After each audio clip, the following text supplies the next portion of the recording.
അഭിഷേകമന്യ എന്ന വചന സന്ദേശത്തിലേക്ക് എല്ലാവർക്കും സ്വാഗതം.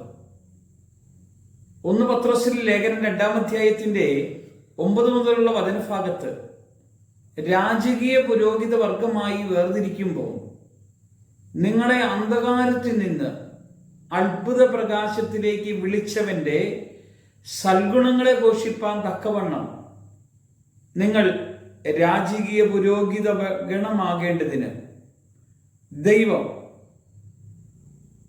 അവിടുന്ന് നമ്മെ അഭിഷേകം ചെയ്തു.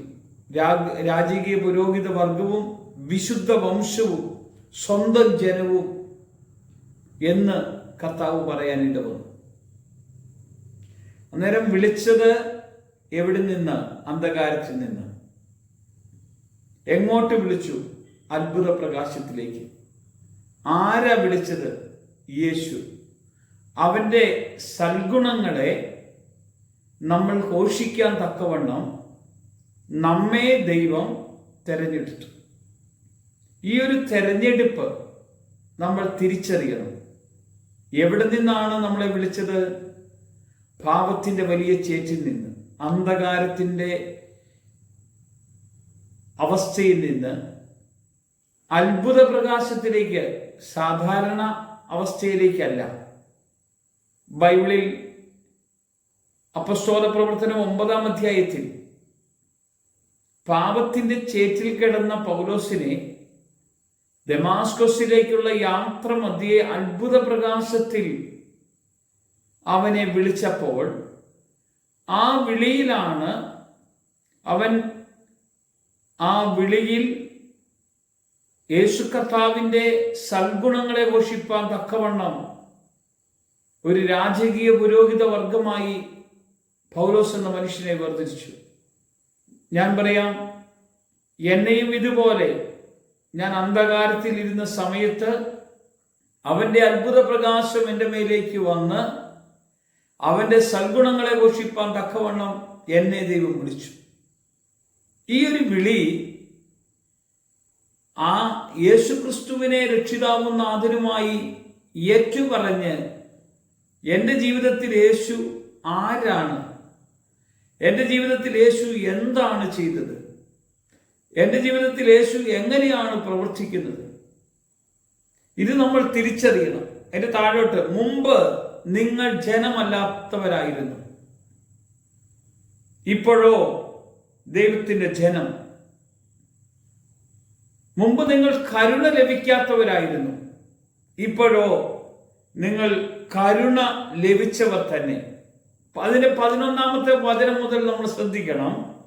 പ്രിയമുള്ളവരെ, പ്രവാസികളും പരദേശികളും ആയിരിക്കുന്ന നിങ്ങളോട്, നിങ്ങളുടെ ആത്മാവിനോട് പോരാടുന്ന ജഡമോഹങ്ങളെ വിട്ടകലുവിൻ. ഇവിടെയാ ദൈവം നമ്മോട് പറയുന്ന കാര്യം. എന്താ പറയുന്നത്? പ്രവാസികളും പരദേശികളുമായ നമ്മോടാ പറയുന്നത്. ആത്മാവിനോട് പോരാടുന്ന ജഡമോഹങ്ങളെ വിട്ടകലണം. ആത്മാവിനോട് പോരാടുന്ന ജഡമോഹങ്ങളുണ്ട്.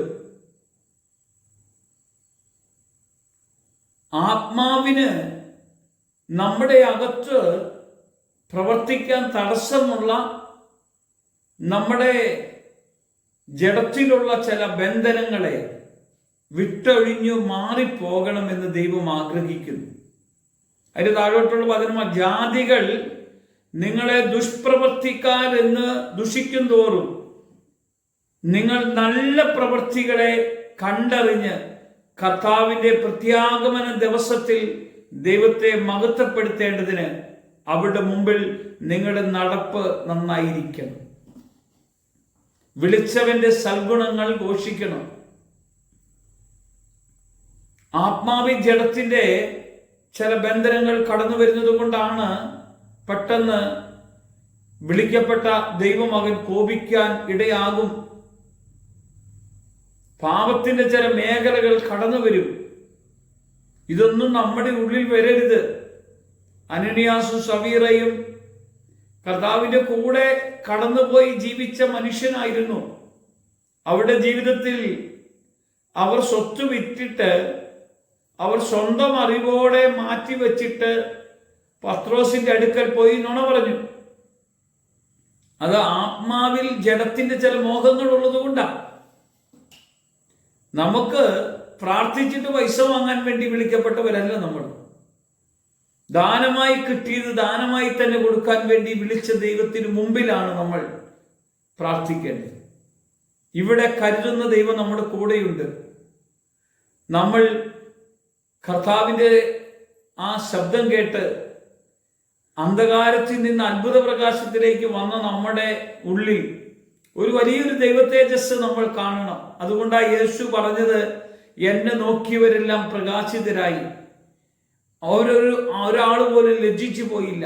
ലജ്ജിച്ചു പോകാത്ത വണ്ണം ദൈവം നമ്മളെ ഈ പ്രഭാതത്തിൽ ഒരുക്കുകയാണെങ്കിൽ, അല്ലെങ്കിൽ ഇന്ന ദിവസം ഒരുക്കുകയാണെങ്കിൽ, ആ ഒരുക്കപ്പെടുന്ന അനുഭവമാണ് നമ്മുടെ ജീവിതത്തിൽ വലിയ ദൈവസാന്നിധ്യം എന്ന് തിരിച്ചറിയണം. നമുക്ക് ഹൃദയം തുറന്ന് കർത്താവിനോട് പ്രാർത്ഥിക്കും. കർത്താവേ, ഈ വചനം എന്നെ നീ പാപത്തിന്റെ ബന്ധനത്തിൽ നിന്ന് വിളിച്ച് നിത്യരാജ്യത്തിൽ എന്നെ അവകാശികളാക്കി നീ എന്നെ കൂട്ടിക്കൊണ്ട് വന്നിട്ട്, കർത്താവെ, അങ്ങയുടെ പ്രത്യാഗമനത്തിൽ സന്തോഷത്തോടെ കർത്താവിനെ മഹത്വപ്പെടുത്തി മറ്റുള്ളവരുടെ മുമ്പിൽ നല്ല നടപ്പ് നടക്കാൻ തക്കവണ്ണം ഒരുക്കുവാൻ കർത്താവ് ഇടയാക്കണം.